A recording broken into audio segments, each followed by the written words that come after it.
nimvuga Bruce Melody abenshi bahita bakomoza no kuri The Ben cyangwa se bamwe bakavuga Israel Mbonyi. Ni abahungu bacu, ni abanyarwanda bose, ni abakunzi ba muzika, bakora utuntu dutandukanye.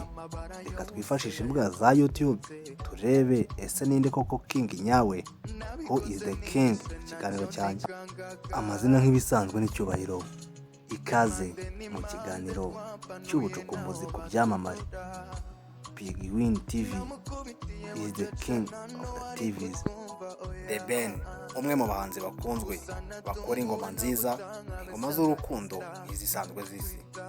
Akaba afite abasabu bangana 188 kuri YouTube. Ibyo ni ibintu byamukurikira bamukunda. Naho abaye ibihangano byo bangana 1,47,780. Ni umuhanzi ukomeye cyane. Bruce Melody ni umuhanzi ukunzwe cyane, ntakunzwe n'abari bakeya mu Rwanda. Ni benshi pe, ni benshi cyane. Kwifasha YouTube igaragaza ko afite abamukurikirana nk'abasubscribers kuri YouTube 676.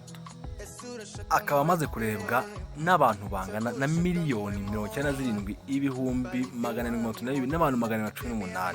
Ni views abantu baje kumureba. Urumva ko atari abantu bake cyane rwose. Bruce Melody ni umuhanzi mwiza cyane cyane. Israel Mbonyi ni umuhanzi mwiza cyane, umuhanzi ukunzwe mu ndirimbo za gospel. Kuri YouTube afite abasubscribers 1,570,000. Z'abantu bake pe.